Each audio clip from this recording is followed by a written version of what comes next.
The first question I had is, what is meant by brand loyalty? Brand loyalty is when a person out in the marketplace repurchases the car that they traded in.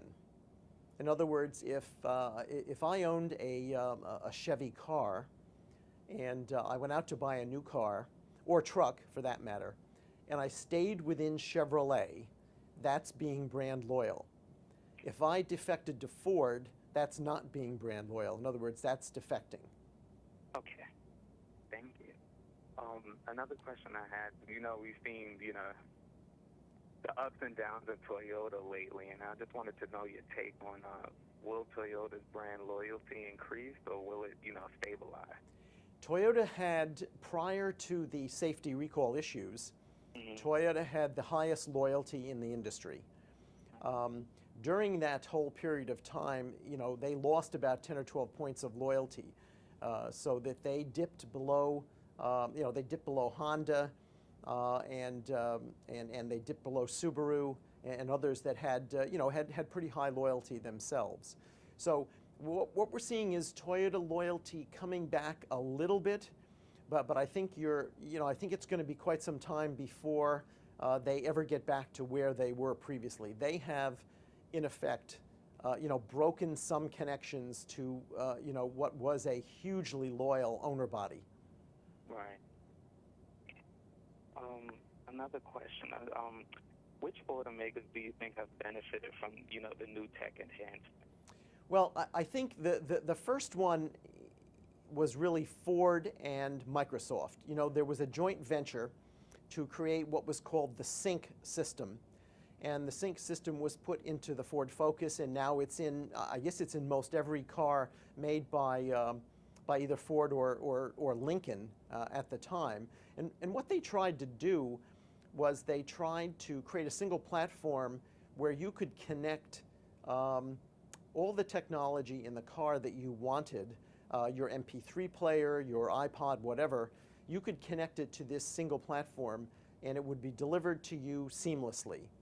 And we know that Ford got some gold stars for this attempt, but we also know paradoxically that Ford got hit by Consumer Reports because early adopters of this system found it difficult to use. So it wasn't this transparent connectivity that they sought, or that really is the target. That's the target out there today, to allow everybody to bring their technology to the car and make it totally transparent.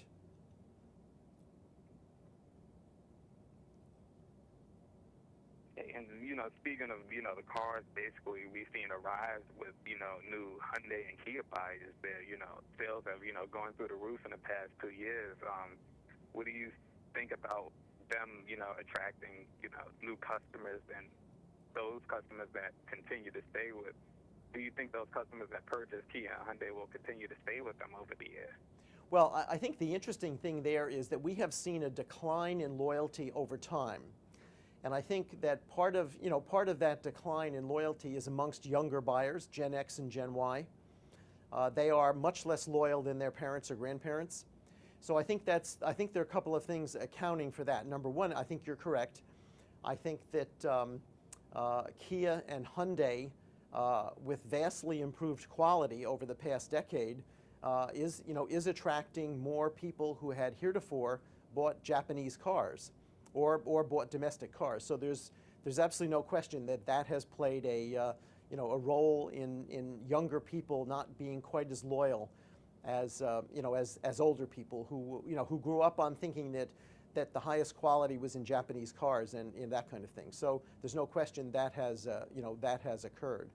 I think too, younger people are typically less loyal kind of out of the chute. Right. So it's a question of what manufacturers need to do to kindle some loyalty amongst these younger people. And of course, again, Hyundai and Kia with good products have done that. But I think that technology is going to play an ever greater role. It isn't going to be the standard features that we used to think of that attracted people for loyalty. I think it's going to be technology. And why do I say that? Because because the very youngest people inside Gen Y are looking at cars today and they're saying, you know, in my daily life, the must-have items, you know, isn't always a car. It's Right. things like my internet connection, my basic connectivity in my home, my wireless connection, my, you know, my media system, my tablets, my iPhones, my iPods, etc. All those things are, you know, are really attractive for younger people. And so what we think is going to be basically an arms race amongst the manufacturers is by who can take some of that technology, connect it to cars, and get younger people to say, okay, that's the car I want, because not only is it a decent quality car or a well-priced car, but it has the technology that makes my life a lot easier. It isn't gadgets per se, it's allowing younger people to bring all the technology they have in their pocket and in their home in the car with them, on the go, connect up through Bluetooth transparently and, you know, with no hassle. We think that's going to be the future of how people are going to be building attachments, how manufacturers are going to be building attachments to cars. Right. I definitely agree with that. As you know, a young buyer myself, I totally agree with everything that you said. Another question I had was going off of the younger generation. Do you think the younger generation will become more loyal as they, you know, grow up and age? Well, I think historically that has been the case. That is way back when, you know, in the day, your parents or your grandparents, you know, as they stayed connected to whatever vehicles they were, you know, they were buying in the family and that kind of, we're a Ford family or a Chevy family or something like that. Okay, I don't think that's going to be as true as it used to be. So I think that manufacturers are going to have to build that back again. It isn't an axiom that somebody's going to stay, you know, a Chevy buyer because my father and grandfather was. I mean, as you said yourself, the Kias and the Hyundais are disrupting that, you know, that trend.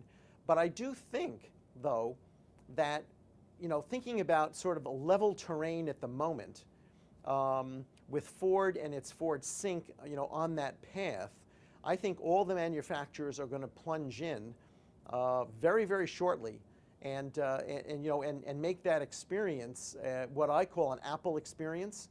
Right. That is the transparency on my single platform. And I think if you look at the iPhone 4, I think the iPhone 4S, the new one with the Siri voice connection today, that's going to be the future. So whoever gets there and can do, you know, help me with my media, help me with my search, and help me with my navigation, and do it through voice over, is going to be the leader. Okay. Thank you. I know you talked a little earlier about, like, you know, overall quality, but I just wanted to know, has an improvement in overall quality help automakers attract new buyers? And I'm talking, you know, just beyond, you know, Generation X and Y, also, you know, boomers and pre-boomers as well.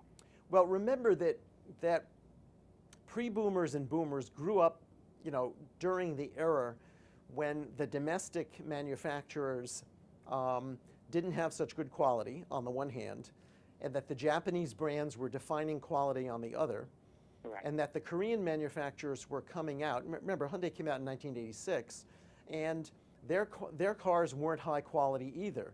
So the boomers and the pre-boomers that weren't really, you know, connected to a domestic manufacturer through just straight loyalty of America first kind of thing. The boomers and the pre-boomers, you know, looked at Japanese cars and said, okay, these are the cars that are delivering the highest quality loyalty to me. The highest quality to me, and therefore I'm going to remain, you know, loyal time after time after time after time. And in fact, we saw that. That's how Honda and Toyota, you know, stole market share in the you know, in the marketplace by having this huge loyalty. Okay, so dial ahead to today. That's, you know, that's different. You're getting a lot of parity amongst vehicles on the standard measures of quality and driving and safety and that kind of thing. So you have to find, manufacturers are going to have to find other differentiators, and those other differentiators I think are going to be in the technology sector. Doesn't mean that quality isn't going to stay important for people. It just means that it's not going to play that super decisive role that it did over the past 30 years. Right. Because I know my grandmother, she's grown up with a lot of domestic cars in her house and stuff like that, but she's a Japanese brand loyalist. She's been with Nissan, you know, from day one. She's had 84 Maxima, 99 Maxima, 2005, and she currently has 2 Infinitis. So that's like Exactly. her thing, and she's part of the Boomer era. Yes, and when we were looking at cars, she was basically looking at a Volvo and stuff like that, but her heart was like still with, you know, Infiniti.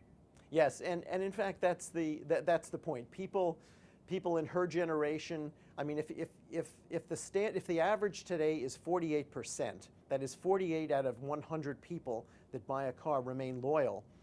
Your grandmother or your parents are in the 55% range to 62% range, whereas people younger, you know, are in the 35 to 42% range on loyalty.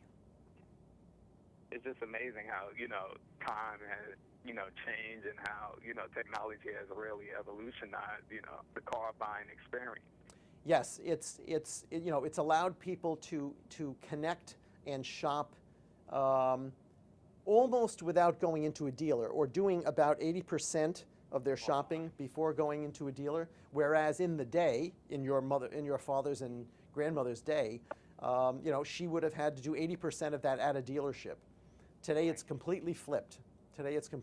Younger, again, it's this whole notion of a younger buyer just having all these technology, you know, all this technology in their life from day one, thinking that that's the way you do, that's what's in your life today. That's how you operate today. Right.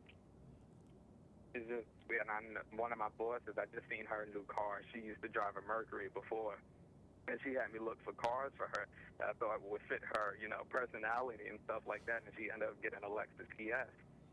Well, yes. She just absolutely loved it. Yep, she went from a you know, a kind of an upscale American car that, on the Mercury side, that, you know, kind of wasn't very progressive, right, to you know, to a Japanese brand that you know, more up until recently, in any case, you know, was the benchmark for quality. Exactly.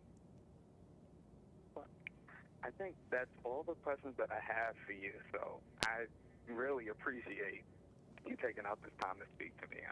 Sure, Antonio, anytime.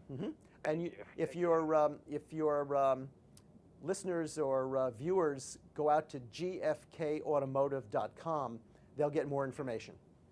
All right, I'll definitely post that on my blog. I'm new to this, so I've been getting all these great opportunities, so I really appreciate it. Okay, take care. You take care. Bye.